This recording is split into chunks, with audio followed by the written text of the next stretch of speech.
Já comentamos sobre os campos de experiência que a BNCC propõe para a educação infantil. Agora é hora de entendermos quais são eles e como trabalhá-los dentro dessa nova proposta. Descubra tudo isso com Bernoulli Sistema de Ensino.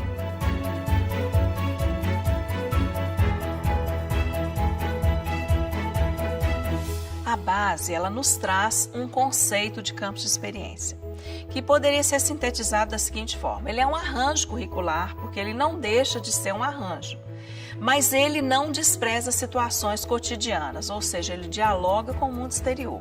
Ele traz essas situações cotidianas para dentro ali do trabalho, do currículo, e ele também faz um diálogo com os conhecimentos consolidados no patrimônio cultural. Ou seja, eu não deixo de trabalhar os conhecimentos do patrimônio cultural, os conhecimentos científicos, os saberes, mas eu faço um diálogo com os conhecimentos do mundo exterior, da realidade da criança, da vivência da criança. Junto isso, virou um campo de experiência.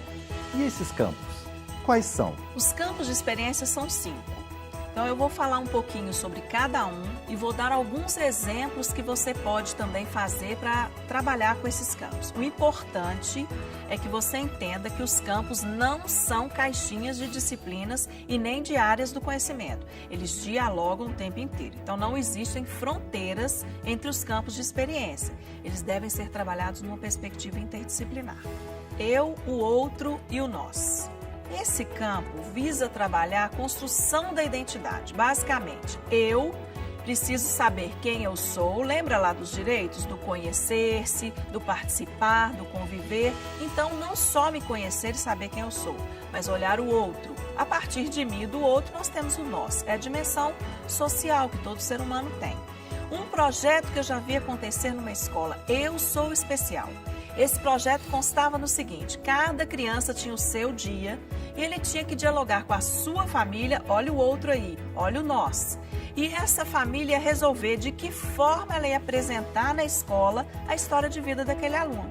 Então, algumas famílias traziam fotos da gravidez, outros traziam as suas histórias, outros traziam vídeos. Teve uma história super emocionante, onde a mãe disse: não consegui engravidar. Fui no hospital, olhei cada carinha. Quando eu olhei para a cara da minha filha, ela nasceu no meu coração. Então é a forma que a gente tem de mostrar a identidade. Este campo, então, prioriza isso, mas sempre em diálogo com os outros campos. Corpo, gestos e movimento.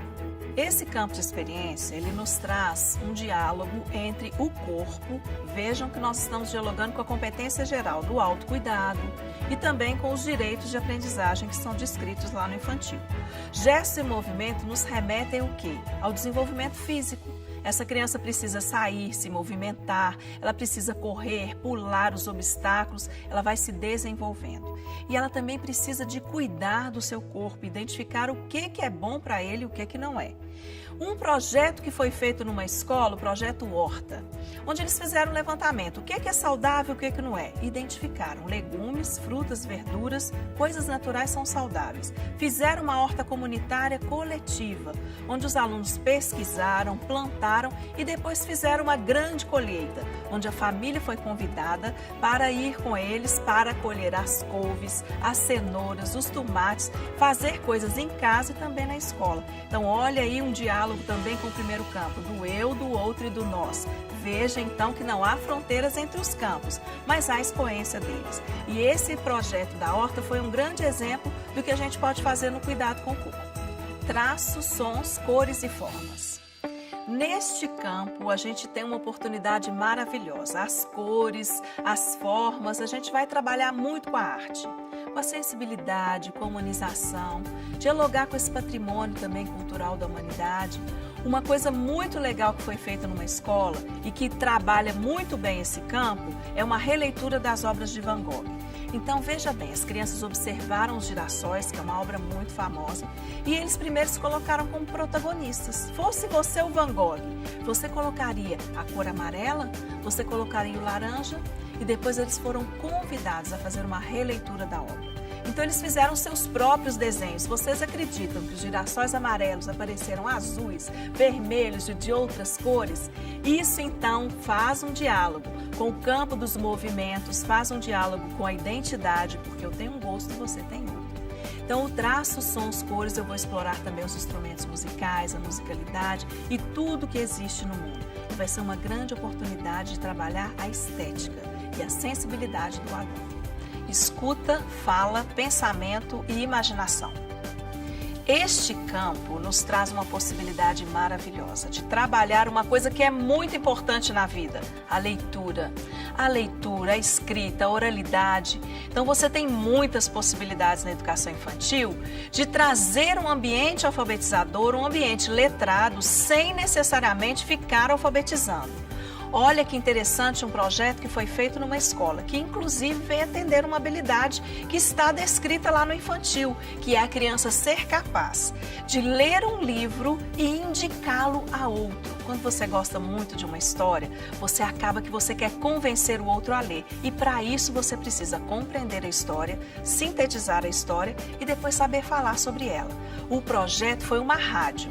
Na rádio, eles pegavam os livros, levavam para casa, liam e tinham a oportunidade de dizer para todo mundo que aquele livro era muito bom. Eles tinham que vender a ideia para os colegas. Falavam sobre o livro, falavam o que gostavam e depois as crianças iam até a sala para poder levar os livros para casa. Olha que projeto interessante que dá a oportunidade da criança fazer um diálogo com outros campos também. Sempre a perspectiva do campo de experiência é o diálogo com outras práticas que juntas vão garantir os direitos de aprendizagem dele.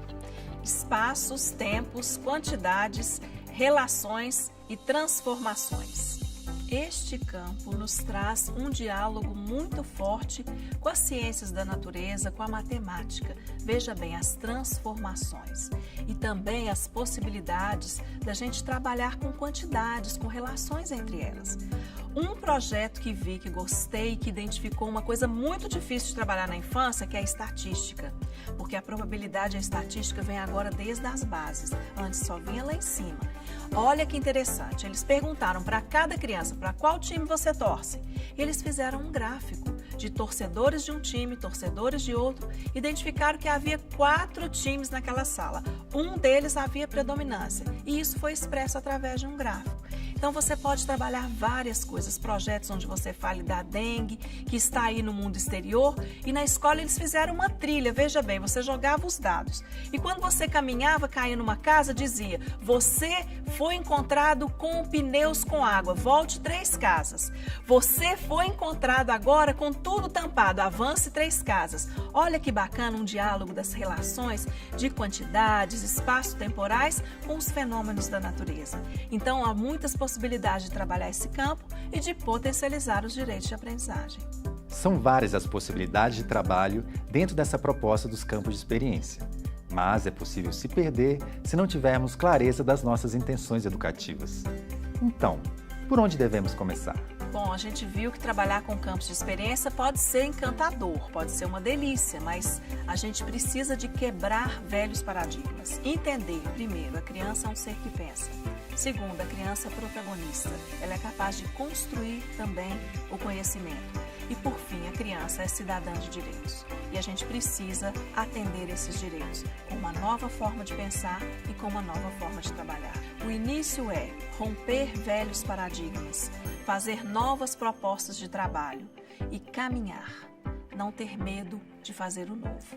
Para entendermos a BNCC em todos os aspectos, é importante prestarmos atenção nos exemplos e, claro, no que muda em cada fase do aluno. No próximo vídeo, o assunto é o ensino fundamental.